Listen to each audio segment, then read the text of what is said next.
algo tan concreto como la construcción de una carretera, nos expresa cuestiones tan abstractas como la disputa entre proyectos de sociedad y civilizatorios que están implicados en la discusión que tenemos esta mañana, que es la cuestión del Estado como campo de lucha. Y para seguir con esta discusión, ahora va a tomar la palabra Luis Tapia, quien nos va a hablar, como ya dije, de Estado y colonización, y creo que va a profundizar y continuar con esto que ya ha iniciado Raúl Prada. Y antes les digo que Luis Tapia estudió Filosofía y Ciencia Política en la Universidad Nacional Autónoma de México, realizó estudios de posgrado en el Instituto Universitario de Pesquisas de Río de Janeiro, actualmente es profesor investigador del CIDES UMSA en Bolivia, ¿sí? Y coordina el doctorado en Ciencias del Desarrollo que imparten en dicha institución en convenio con la UNAM. También es integrante del comité directivo de Claxo y es autor de títulos como La invención del núcleo común, La velocidad del pluralismo, Política salvaje, Pensando la democracia geopolíticamente. Los dejo con él. Gracias, muy buenos días. Es un gran gusto estar aquí con ustedes. En principio, sobre todo para aprender de otras experiencias de lucha y de democratización de nuestros países. Y con mucha gratitud quiero felicitar a los organizadores de este evento por haberlo hecho así tan bien, tan eficiente, tan acogedor y tan interesante para el intercambio de ideas. Muchísimas gracias a David y a todo el equipo que nos ha recibido estos días. Igualmente, muchas gracias a la universidad que nos acoge para este encuentro. Voy a organizar mi exposición en 5 puntos o conjuntos de ideas o argumentos muy sintéticos y breves por cuestiones de tiempo, combinando algunas ideas generales o más o menos generales y con algunas reflexiones a partir de la experiencia boliviana. Voy a empezar con unas breves consideraciones sobre Estado, teoría del Estado, para seguir con algunas consideraciones sobre el Estado en condiciones coloniales y abigarramiento. En un tercer punto argumentaré brevemente algunas ideas sobre algo que yo llamo subsuelo político. En un cuarto momento, de manera más breve, algunas ideas sobre Estado plurinacional. Y para terminar con el proceso de reconstitución del Estado capitalista en Bolivia.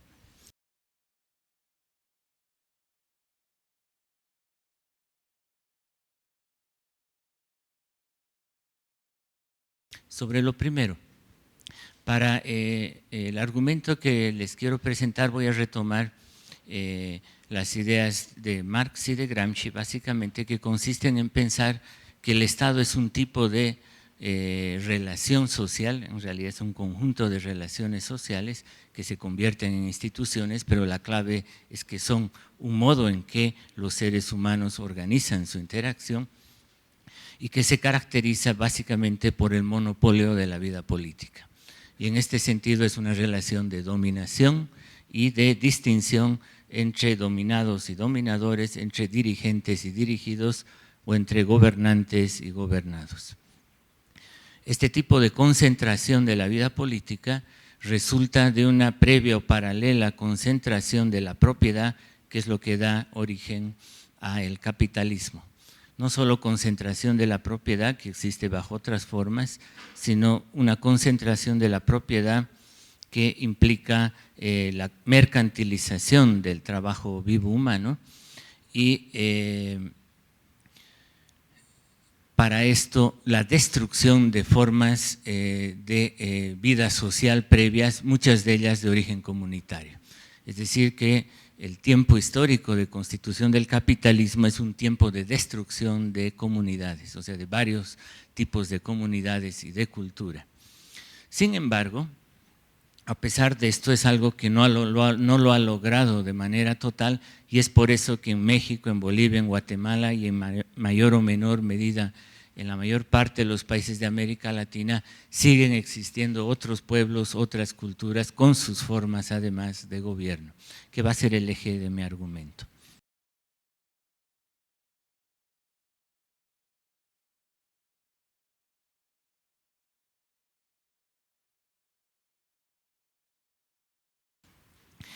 El Estado es varias cosas, solo voy a tocar 2 o 3 dimensiones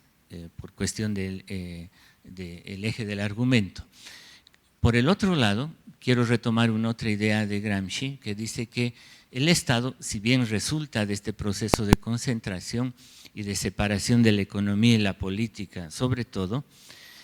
hay un proceso de rearticulación de eso en las nuevas condiciones de separación,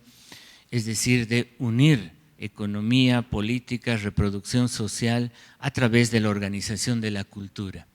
Y esto modernamente, en lo mejor de los casos, hecho sobre todo a través de la construcción de naciones.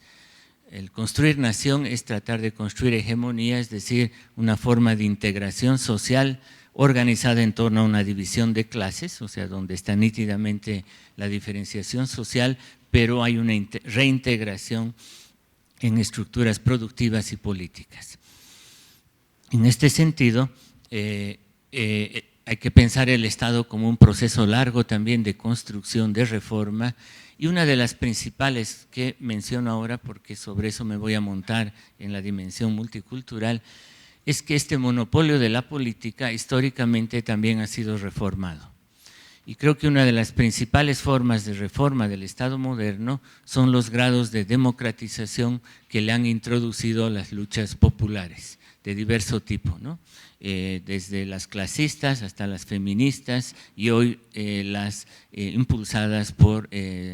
poderosos movimientos indígenas. Es decir, voy a entender democratización sobre todo como grados de reducción del monopolio de la política organizada como Estado. En ese sentido, ese es un primer modo de ver el Estado como campo de lucha, es decir, como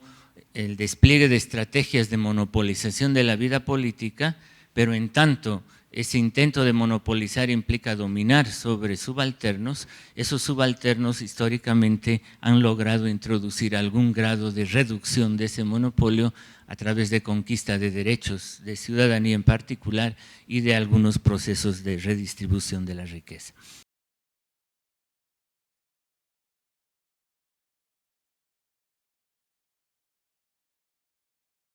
Bueno, me detengo aquí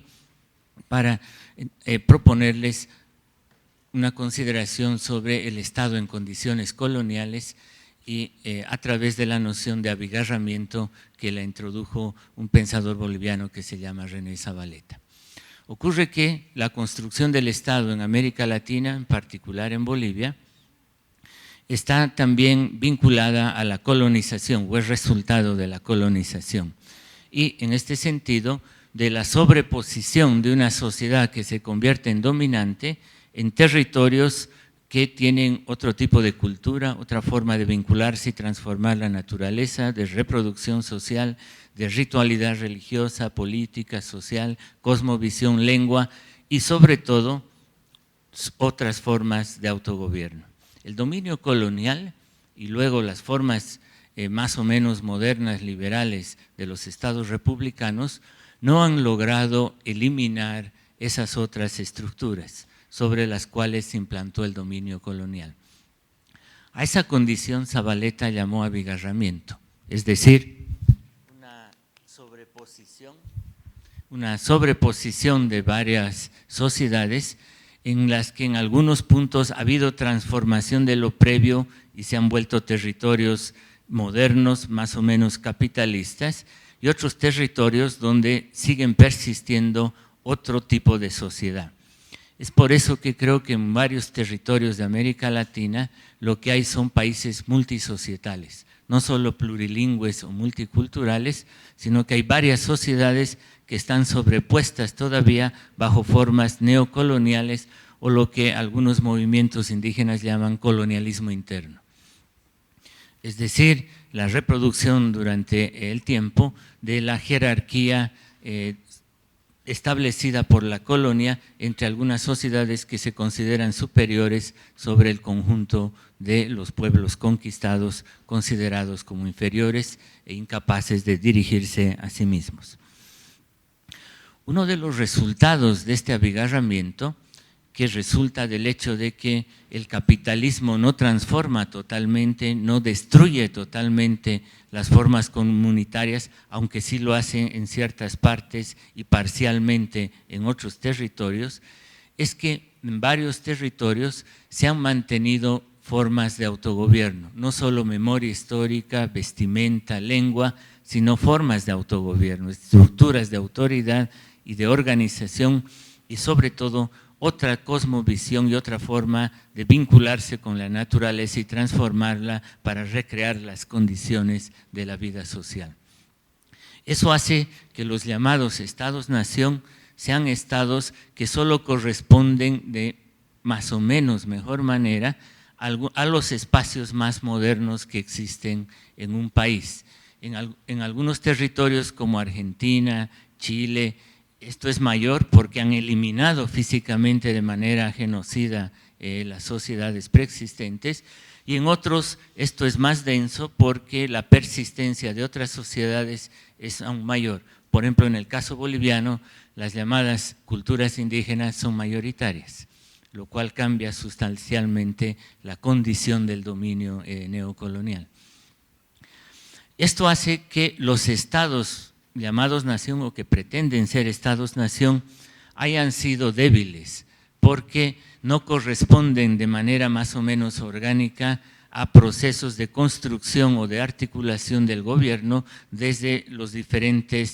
diferentes culturas, y por lo tanto el Estado boliviano o también el ecuatoriano y otros siguen siendo una forma de dominio externo sobre la cultura Huenayec, Tapiete, Náhuatl o otras que han persistido a lo largo del tiempo. Esto hace que sea problemática una de las condiciones básicas de la idea regulativa en parte, pero también que sirve para estudiar empíricamente el Estado moderno, que es la idea del monopolio de la vida política. Y en ese sentido, creo que el Estado en América Latina tiene dos fuentes de incompletitud, por así decir, en su monopolio político, que obviamente siempre es una pretensión de los gobernantes, pero no es algo que lo logren de manera efectiva. La principal tiene que ver con la persistencia de otras formas de autoridad y estructura de gobierno en los llamados pueblos indígenas. Eso implica que las lealtades primordiales en términos de vida política y los espacios de participación no son aquellos que organiza, y a veces no hay, el Estado-nación, sino aquellos que corresponden a la comunidad. Y en todo caso, el espacio político del Estado-nación es más o menos extraño o algo que se utiliza o se tiene que participar por la vía de la imposición. En este sentido, recuerdo una otra idea de Zavaleta, él llamó esto Estado aparente, o sea, un Estado que pretende ser el que rige con leyes, domina y tiene el monopolio de la vida política en un territorio donde solo parcialmente efectivamente monopoliza el poder político, y cuando lo hace sobreponiéndose a otras estructuras y espacios de vida política que son los sustanciales, a los cuales o en los cuales o a los cuales se refiere a la lealtad más fuerte de estas culturas. El otro ámbito que limita el monopolio de la vida política, aunque se complementan, son aquellos amplios territorios de estructuras patrimonialistas, es decir, allá donde hay latifundio y donde el Estado-nación está subordinado a las estructuras de poder local o regional, es decir, donde los terratenientes tienen más poder que las autoridades de gobierno. Y esto se complementa porque normalmente los principales hacendados o terratenientes de una región se hacen nombrar luego prefecto, alcalde, pero en este sentido el lugar de la autoridad del gobierno nacional está subordinada al poder de la estructura oligárquica patrimonialista regional. Este es otro hueco o origen de la debilidad de los estados nacionales que responden o han respondido históricamente en gran parte a este tipo de estructuras.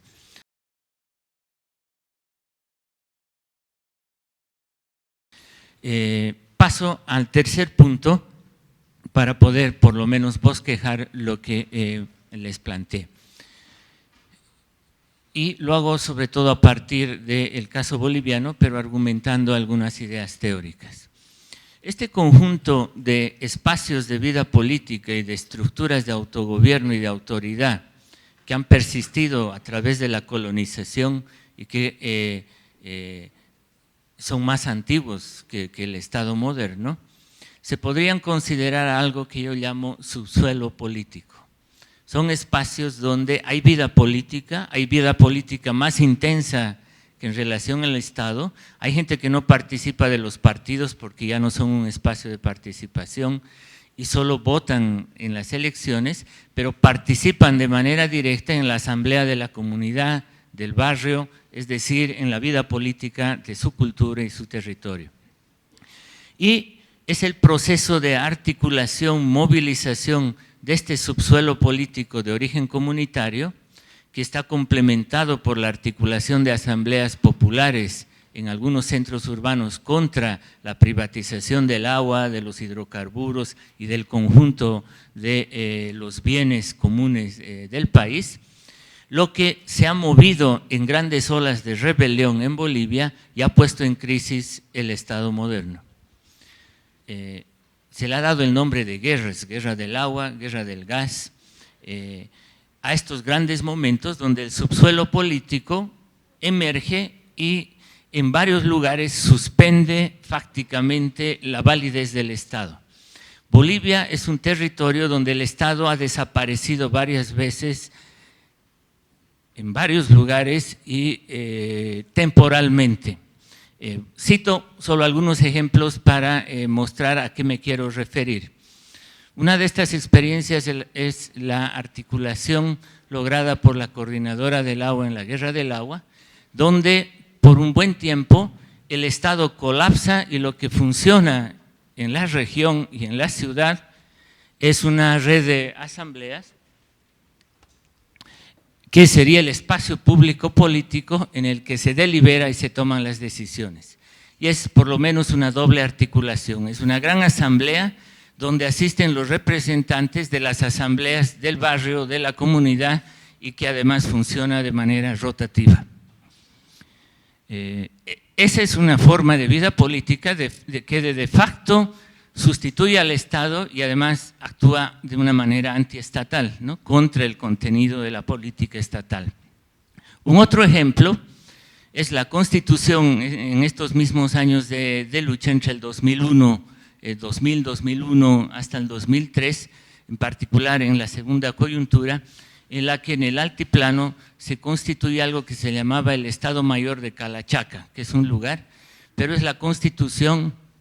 de un ejército comunitario de miles de personas organizado siguiendo los patrones de organización comunitaria, ¿no?, representantes por cada comunidad que van rotando para manejar la logística y el enfrentamiento contra el ejército y la policía, y que de facto hace desaparecer el Estado en el altiplano boliviano y que ya estaba listo a enfrentarse con el ejército si el conflicto continuaba, ¿no?, y a acercar las ciudades.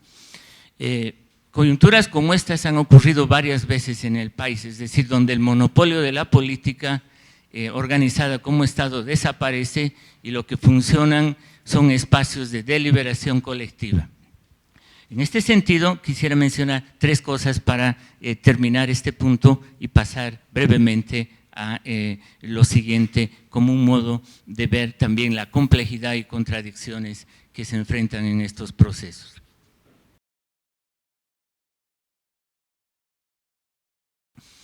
En estos procesos ocurre algo que yo de manera genérica llamo política salvaje.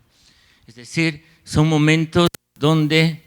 la acción colectiva rebasa los espacios estatales, pero también rebasa los espacios de la sociedad civil que normalmente sirven para organizar nuestras relaciones con el Estado, pero manteniendo la desigualdad y la subordinación.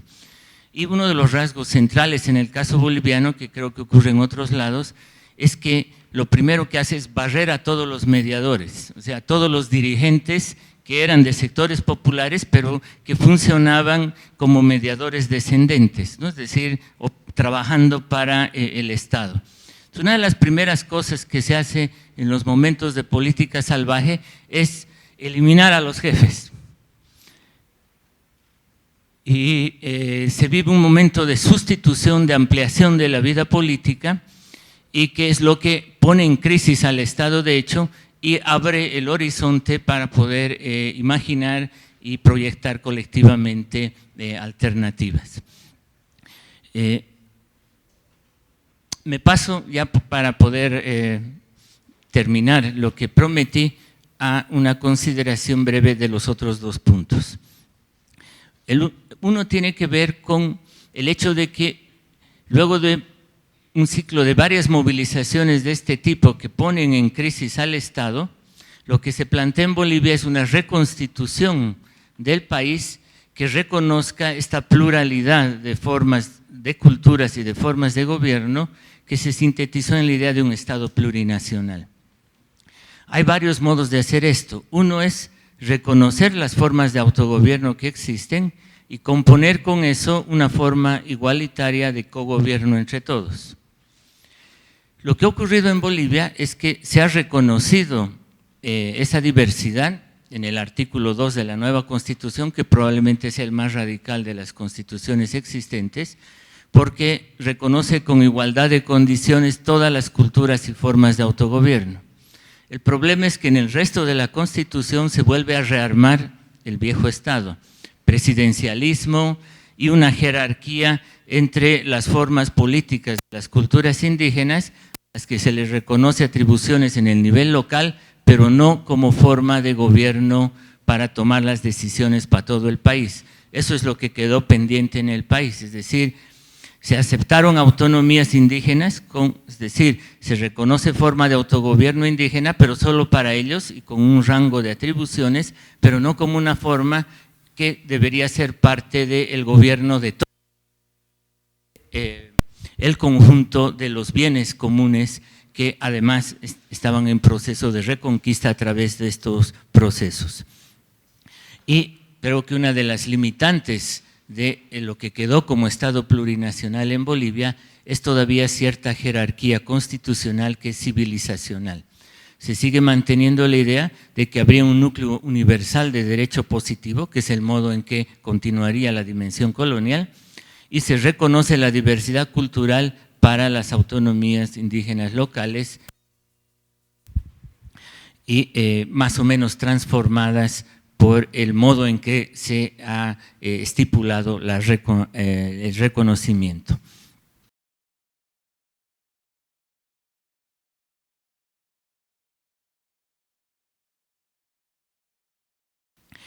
Por último, quisiera de manera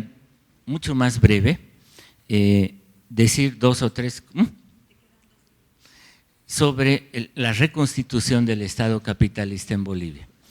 Lo que ha ocurrido es de que, montada sobre estos procesos que brevemente hemos descrito desde diferentes perspectivas Raúl y yo, se produjo una victoria electoral del movimiento al socialismo que, como ya estaba dentro del sistema de partidos, sirvió para canalizar la acumulación histórica y producir reformas institucionales, pero voy a ser más breve. Lo que ha ocurrido es de que en el seno del partido ha habido desde el inicio un proyecto de monopolización del poder. Es decir, aprovechando que fueron levantados en la cresta de la ola sin ser dirigentes ni organizadores de toda la lucha, han pretendido representar el conjunto de lo popular, lo indígena, y han hecho una serie de reformas para amarrar todo, que pase por la vía del partido y reorganizar el monopolio de la política, incluso de manera mucho más extensa de lo que existía, porque tienen capacidad de penetrar en las organizaciones a través de mediación de dirigentes. Hoy hay una nueva burocracia política compuesta por algunos líderes sindicales sobre todo, algunos partidarios y otros que se han incorporado al núcleo del Estado, que articulan este proyecto de reconstitución del Estado boliviano como monopolio de la política y tienen como base por un lado, el grado de renacionalización que hubo en el país, que les permite tener recursos para operar, tener poder económico como burocracia estatal, pero que tienen como proyecto una nueva fase de expansión del capitalismo, como describió Raúl, básicamente extractivista, es decir, más explotación de gas, petróleo, bosques, y básicamente, esto es lo más grave, sobre territorios indígenas. O sea, el proyecto del MAS hoy es expansión del capitalismo sobre territorios indígenas, lo cual cancela la posibilidad de construir un Estado plurinacional, porque el Estado plurinacional implicaría respetar las formas de relación con la naturaleza de todos los pueblos indígenas, sus formas de gobierno y las decisiones. Y hoy el gobierno está pretendiendo hacer represas, caminos y expandir la explotación hidrocarburífera y de otros recursos sin consultar a los pueblos indígenas y cuando han dado su opinión contra ellos. Eso hace que hoy el gobierno del MAS sea uno de los gobiernos más antiindígenas de los últimos tiempos, paradójicamente. Y eso tiene que ver con esta idea de ser el sujeto estatal, es decir, aquellos que controlan el poder político y podrían decidir por todos, además con la arrogancia que como son de origen popular indígena, no necesitan consultar al resto y por lo tanto pueden decidir justamente destruir sus territorios. Y voy a usar un minutito para plantear algunas contradicciones que son importantes. Esto lo está haciendo el MAS porque también hay algunas bases sociales que lo permiten hacer. Hoy lo más grave de Bolivia es que esta política antiindígena está siendo apoyada por campesinos. O sea, hoy tenemos un partido de origen campesino, el MAS, que en algún momento fungió como partido de los trabajadores, que hoy tiene una línea antiindígena y moviliza a los campesinos contra los indígenas. Y el otro punto de apoyo es que en el caso boliviano hay muchos sectores aymaras y quechuas que son las mayorías indígenas, que ya son burguesía, es decir, tienen mucho poder económico y tienen un proyecto capitalista, es decir, de expansión del capitalismo, y lo que quieren es ocupar las tierras de los indígenas, es decir, tierras comunitarias. Esa es la complejidad del asunto, a lo cual se une un otro problema con lo cual quisiera acabar. En el seno de los pueblos indígenas, que es una gran diversidad en el país, hoy se reconocen por lo menos 36 culturas, entre ellos también hay concepciones jerárquicas. Unos se creen superiores a otros. Aymaras y quechuas se creen superiores al resto en términos de civilización y pretenden asumir la representación del resto de los pueblos indígenas, y el núcleo de gobierno del MAS está constituido con los núcleos más prósperos y de poder económico aymara quechua, que son racistas con el resto de los indígenas. Y este es un problema para la construcción de un gobierno pluricultural igualitario. Eso implica que la igualdad es algo que hay que inventar y construir, no solo entre aquellos que hemos nacido en el seno de relaciones modernas, y también nos preocupa cuestionar y desarmar las jerarquías entre nosotros y con otras culturas, sino que lo más duro es también enfrentar el desmontar las desigualdades entre pueblos indígenas. De manera, y esto lo decía porque mientras exista eso, el Estado como monopolio y forma de dominación tiende a reconstituirse. Ese es el gran problema. ¿Cómo lo hicieron en la conquista, ¿no? Usaron a unos pueblos contra otros para imponer la dominación externa, y ese es un problema que creo seguimos enfrentando hoy. Disculpen el abuso del tiempo y muchas gracias por su atención.